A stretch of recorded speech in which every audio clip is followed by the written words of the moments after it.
আসিছেন আর ওনার কমপক্ষে 10-15 মিনিট তো আমরা শুনতাম কিনা ভাই তার একটা স্লোগান আছে আমি বলবো कि कौन आया আপনারা বলবেন शेर आया ओके कौन आया कौन आया देखो देखो कौन आया देखो देखो कौन आया देखो देखो कौन आया धन्यवाद बिस्मिल्लाहिर्रहमानिर्रहीम अस्सलाम वालेकुम व रहमतुल्लाहि व बरकातहू। मोहतरमा मीनाक्षी रहमान साहिबा जो AIDF की उम्मीदवार हैं, मेरे भाई जनाब अब्दुर्रहमान अजमल साहब, जोदर खां साहब जो यहाँ के अध्यक्ष प्रेसिडेंट हैं, मैं आप तमाम का शुक्रिया अदा करता हूँ कि आप लोग इतनी बड़ी तादाद में आज यहाँ पर आप लोग आए हैं। मैं आपको ये बताने आया हूँ कि मैं आसाम को इसलिए आया हूँ ताकि यहाँ पर AIUDF के कैंडिडेट्स को कामयाब किया जाए। मैं अपने ज़ाती मफाद की तकमील के लिए नहीं आया हूँ। मेरा सिर्फ एक ही इंटरेस्ट है कि यहाँ के बुज़ुर्गों ने, आप लोगों ने, हमारी माँ और बहनों ने मिलकर यहाँ पर आसाम के मुस्लिम अक़लियत की एक सियासी लीडरशिप को आपने बनाया है। मैं उसको मजबूती अता करने के लिए, उसको कामयाब करने के लिए आया हूँ। मैं यहाँ पर अपनी पार्टी के उम्मीदवार की कामयाबी के लिए आपको वोट डालने के लिए नहीं कहने आया हूँ, बल्कि मैं आपसे कहने आया हूँ कि आप AIDF को कामयाब करिए, हेमंत बिस्व शर्मा को हराइए, गोगोई की पार्टी को हराइए। मेरे अजीज दोस्तों और बुजुर्गों, मैं आपको ये बताने आया हूँ कि पूरे भारत में अगर कहीं पर मुस्लिम अक़लियत की सियासी लीडरशिप की कोई बात करता है तो तेलंगाना में मजलिस इत्तेहादुल मुस्लिमीन की, केरला में इंडियन यूनियन मुस्लिम लीग की और आसाम में AIUDF बदरुद्दीन अजमल साहब की पार्टी का नाम लिया जाता है।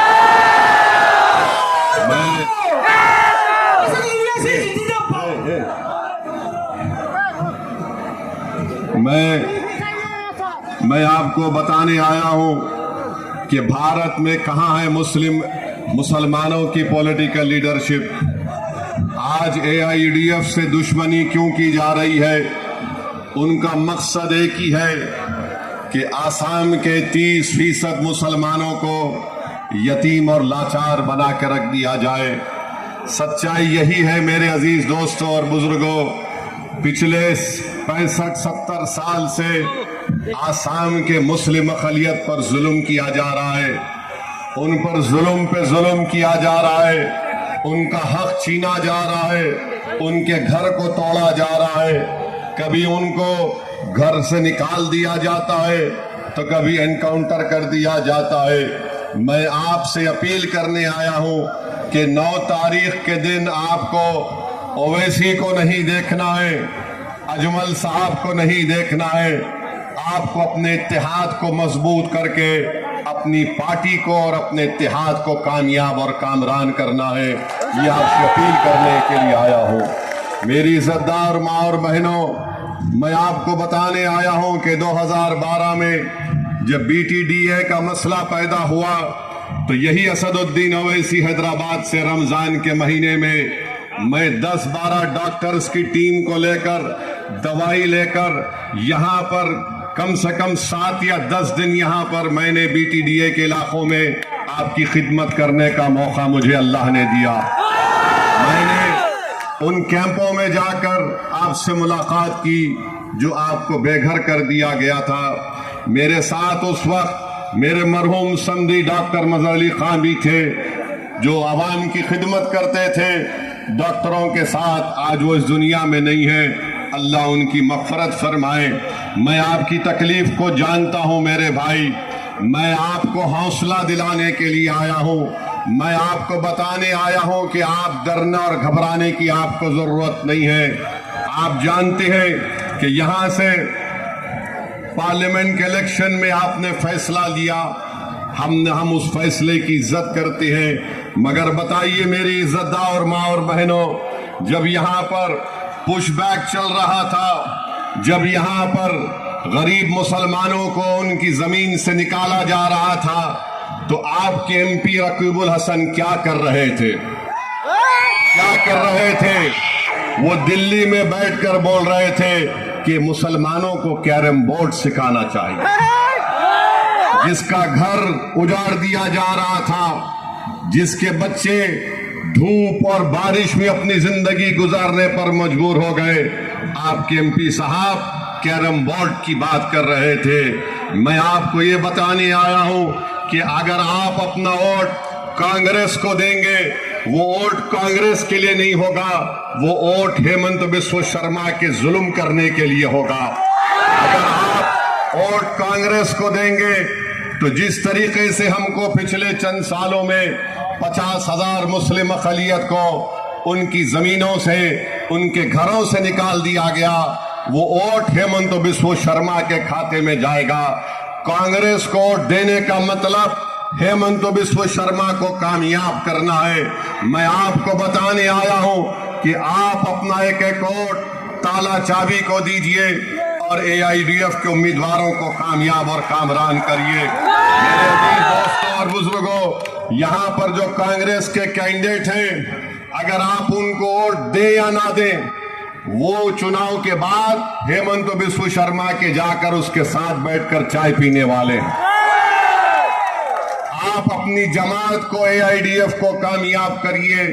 मैं आपसे अपील करने आया हूं कि आपको डरने और घबराने की जरूरत नहीं है। हेमंत बिस्व शर्मा बहुत सी बातें कहती है कि मैं कमर तोड़ दूंगा, मैं इनके हाथ तोड़ दिया, मैं इनको डरा के भगा दूंगा, मैं इनको यह कर दूंगा।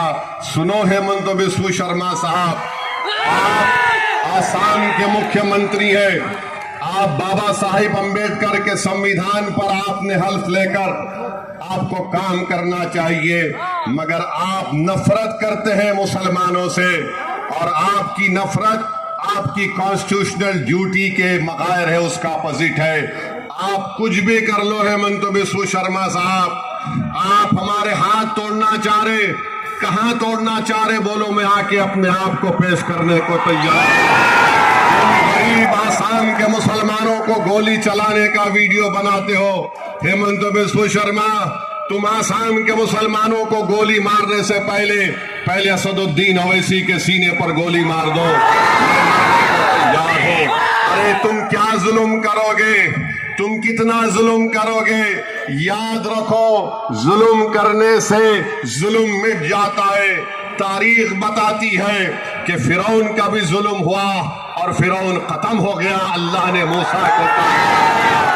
तारीख बताती है कि नमरूद ने आग लगाई, मगर उस आग में अल्लाह ने इब्राहिम को बचाया, और नमरूद एक लंगड़े मच्छर से उसका खातिमा अल्लाह ने कर दिया।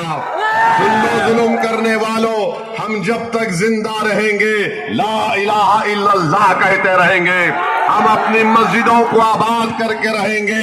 अरे तुम्हारा जुल्म खत्म हो जाएगा। हेमंत बिस्व शर्मा, तुम भी इस दुनिया से जाओगे, मैं भी जाऊंगा, सब जाएंगे। जुल्म नहीं रहता, जुल्म मिटेगा। और आपसे अपील कर रहा हूं कि AIDF को कामयाब करिए, ये आपकी आवाज है। आज पार्लियामेंट में बदरुद्दीन अजमल साहब मेरे साथ नहीं है।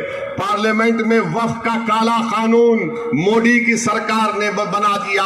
हमारी वक्फ की मस्जिदों को, दरगाहों को, खानखाहों को छीनने की कोशिशें की जा रही है। मैं आपको कैसे बताऊं, उस वक्त पार्लियामेंट में जब वक्फ का कानून बनाया जा रहा था तो मेरी आंखें तरस रही थी कि काश मेरे साथ बदरुद्दीन भाई होते, अख्तर अली मान होते, इम्तियाज जलील होते, हम उस काले कानून को रोक देते। बताओ आज क्या हो रहा है। कांग्रेस पार्टी आप बताइए, कांग्रेस पार्टी बोलती है कि एआईडीएफ से बीजेपी को फायदा होता है। सुनो कांग्रेस के दीवानों, तुम्हारे सर में दिमाग नहीं है। 2006 में अजमल साहब ने इलेक्शन लड़ा, जब कांग्रेस कैसे जीती। 2011 में कांग्रेस के खिलाफ अजमल साहब इलेक्शन लड़ा, कांग्रेस जीती। 2016 में हेमंत बिस्व शर्मा कांग्रेस से बीजेपी में चला गया, बीजेपी की सरकार आई। तुम्हारे 50 एमएलए हेमंत बिस्व शर्मा के साथ चले गए। 2021 में तुम इतनी बेशर्मी से बात करते हो कांग्रेस वालों, तुमने बदरुद्दीन अजमल साहब का गिरेबान, उनका हाथ थामा, और फिर आज तुम कहते हो कि एआईडीएफ से बीजेपी को फायदा होगा। बीजेपी को, हेमंतों को फायदा पहुंचाने वाले का नाम कांग्रेस पार्टी है, बदरुद्दीन अजमल नहीं है। आप बताइए, अगर ऐसा ही चलता रहेगा तो फिर हमारी आवाज कहां पे रहेगी। मैं हैदराबाद से चलकर सिर्फ इसी मकसद के लिए आया हूं ताकि आप अपना एक एक वोट का सही इस्तेमाल ताले चाबी पर करें, अपने आप को कामयाब करिए। पार्लियामेंट के इलेक्शन में आपने फैसला लिया, मैं आपको बताना चाह रहा हूं, मुझे माफ कर दो आप।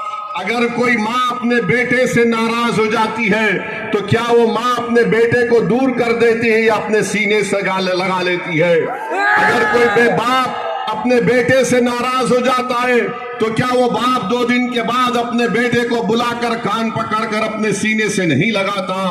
क्या अगर 2 भाई में झगड़ा हो गया तो क्या 2 बड़े मिलकर 2 भाई को नहीं मिला सकते? मेरे भाई, आप यकीनन वोट डालिए, आपका अख्तियार है, मगर याद रखिए पूरा भारत आपकी तरफ देख रहा है। हैदराबाद का मुसलमान, महाराष्ट्र, गुजरात, मध्य प्रदेश के आपकी माँ और बहनें देख रही है कि क्या आसाम के मुस्लिम अकलियत अपनी पार्टी को कामयाब करेगा, अपनी आवाज को मजबूत करेगा, या फिर अपने होठ से उस पार्टी को खत्म कर देगा। आप याद रखिए, आप अपने वोट से अपनी आवाज को, अपनी ताकत को जिंदा रख सकते हैं। ये इलेक्शन बदरुद्दीन अजमल का नहीं है, ये इलेक्शन हमारे बच्चों के मुस्तकबिल का है। आप अपना वोट जब डालने जाएंगे, जब वोट डालने जाएंगे, बता दो दुनिया को, जिन्होंने हमारे घरों को उजाड़ा, हम वोट के जरिए ताला चाबी पर वोट डालेंगे।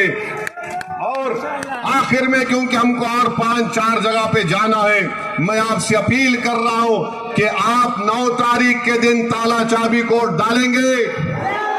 हाथ उठाकर जवाब दीजिए, ताला चाबी को वोट डालेंगे, बदरुद्दीन अजमल एआईडीएफ को कामयाब करेंगे। तो लगाओ मेरे साथ नारा, नारे तकबीर, नारे तकबीर। अस्सलाम वालेकुम, बहुत बहुत शुक्रिया।